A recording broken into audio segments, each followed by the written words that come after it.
업종을 불문하고 돈 버는 이치는 비슷합니다. 싸게 물건을 만들거나 물건을 떼어와 웃돈 받고 팔아서 이문을 남깁니다. 금융의 세계에서 캐리 트레이드의 원리도 마찬가지입니다. 헐값의 자금을 끌어와 수익률이 높은 자산에 투자해 이익을 남깁니다.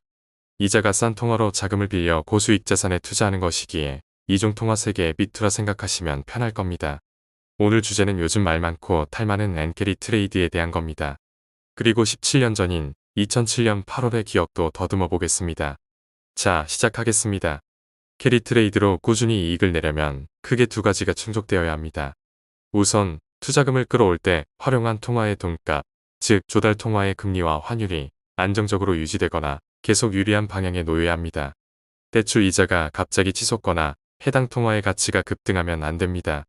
대출 원금의 실제 가치가 부풀어 올라 몹시 난처해지니까요. 이 돈으로 투자한 자산의 가치가 그만큼 상승하지 않으면 캐리 트레이드 포지션을 유지할 수 없습니다. 돈 벌자고 한 일인데 계속 손실만 생기는 역캐리 상황에 빠지니까요. 여기서 벗어나려면 투자했던 자산을 팔아 빚을 갚아야 합니다. 캐리 트레이드의 청산이죠. 두 번째로 대출 조건은 딱히 변한 게 없는데 투자한 자산이 폭락하는 경우도 마찬가지로 곤란해집니다. 위험관리 측면에서 손절하고 나와야 하죠. 잘 아시겠지만 지난 7월 말과 8월 초 글로벌 금융시장이 한바탕 소동을 일으켰습니다. 엔화 가치가 치솟으면서 엔캐리 트레이드가 급하게 청산됐습니다.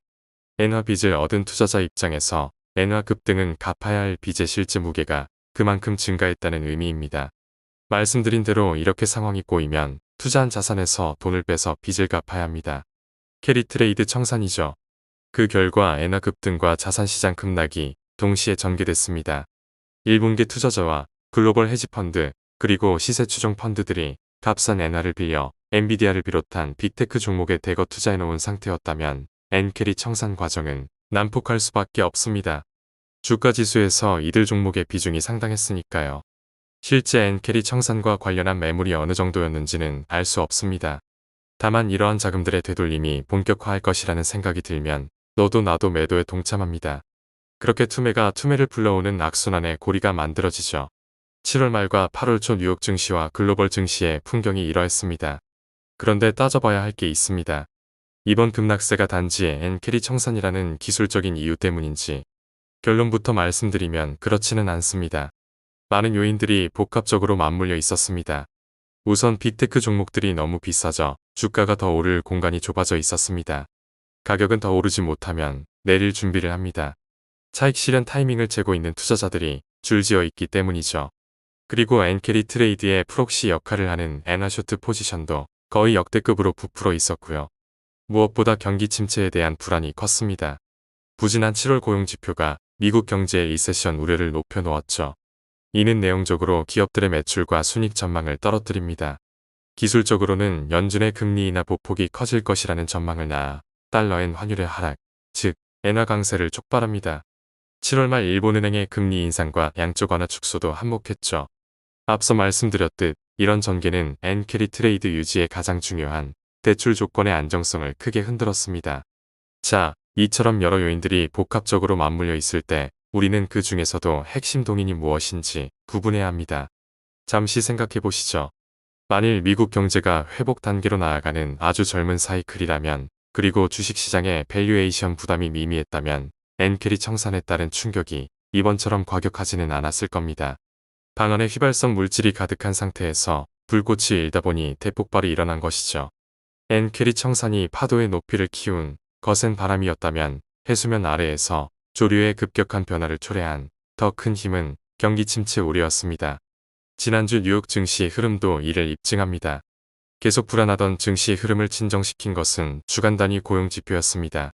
예상보다 신규 실업수당 청구가 줄었다는 소식에 리세션 공포가 주춤해진 거죠. 주간 단위 고용 지표 하나에 시장이 보인 이러한 반응은 현재 투자자들이 미국의 경기에 얼마나 민감해져 있는지 잘 보여줍니다. 따라서 시장의 불안이 해소되려면 리세션 우려가 더 가라앉아야 합니다. 정반대로 부진한 매크로 지표가 계속 나온다면 시장은 다시 몸살을 앓을 수 있습니다. 이전 영상에서도 말씀드렸듯 리세션 앞에 장사는 없으니까요. 7월 말 8월 초만큼의 강도는 아니더라도 엔캐리 청산 우려가 다시 고개를 들 수도 있겠죠.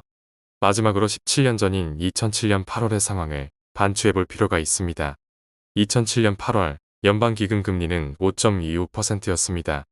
그리고 한 달 뒤인 9월 18일에 연준은 금리를 4.75%로 인하했습니다. 당시 금리를 50bp 인하한 배경은 다음과 같습니다.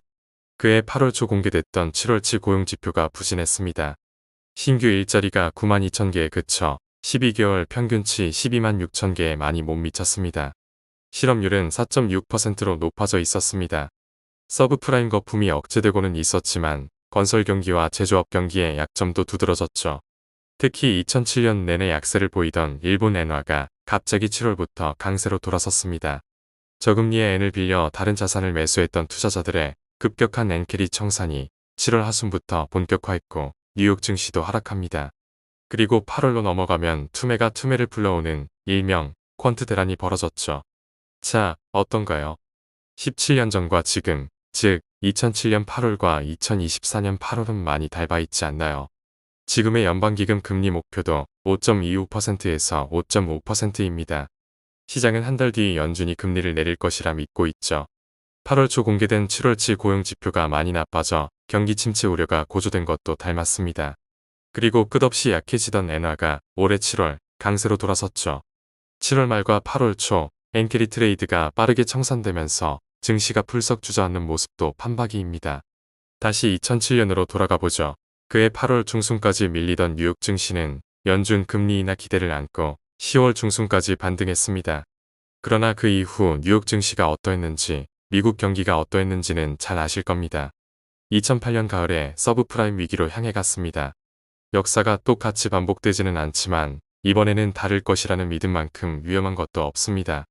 올해 8월 하순 연준의 잭슨홀 심포지엄을 기점으로 금리 인하 기대가 증시를 밀어올릴 수 있지만 그 기대는 위태로운 토대, 즉 경기 침체 가능성 위에 형성되는 것임을 잊어서는 안 될 것 같습니다.